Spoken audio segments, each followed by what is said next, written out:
ready, but I'll do my best.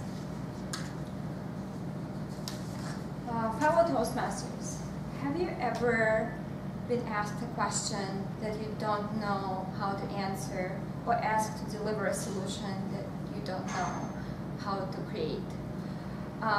Recently, I have been asked to create a solution for one of my clients. Just to tell you a little bit more about what I do, I'm an analyst. I work for a social data analytics company. So what we do is we gather all these social media conversations that are public. We store it, we classify it, meaning we assign certain classifications to each of the interests. For example, if I say, I love Starbucks, this post will be classified as the emotion, love, and the brand Starbucks.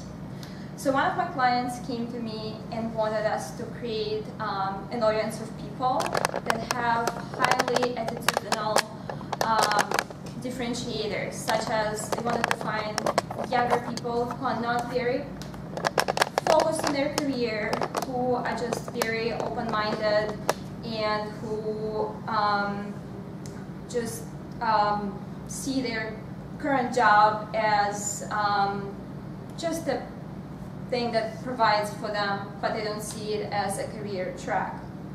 So to solve this problem that is highly complex in the world of social data, I first try to find those people through finding their interests. So what would they be interested in? Would that be computer games, or would that be some sort of entertainment that they would prefer? And when I used that approach, unfortunately, it brought me to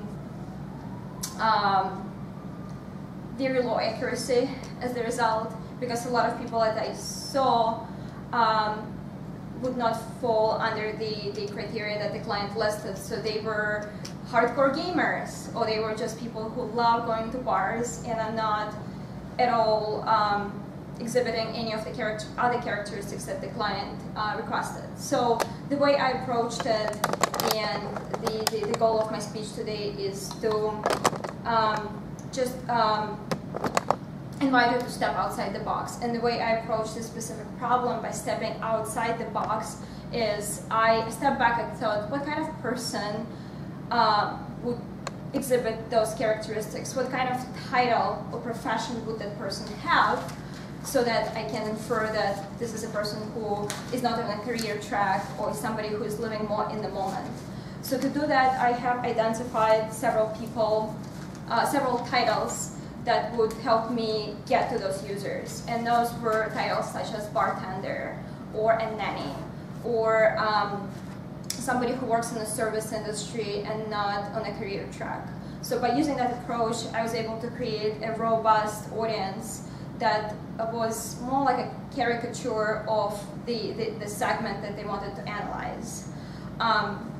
So by stepping outside the box and by trying to think differently, step back and just think about not what they requested, but what kind of person they might need. Not so much attitudes, but more static characteristics. I was able to create something more robust and accurate with a good recall when it comes to the size of the audience. So today I invite you with the solutions that you have to deliver, to step outside the box and to brainstorm it before you dive in, before you spend a lot of time doing something that won't be productive. I invite you to step back and think about that from different angles. Probably brainstorm it with your teams or somebody you trust, and get those different ideas, because when we step back, we can see things outside the box. Thank you.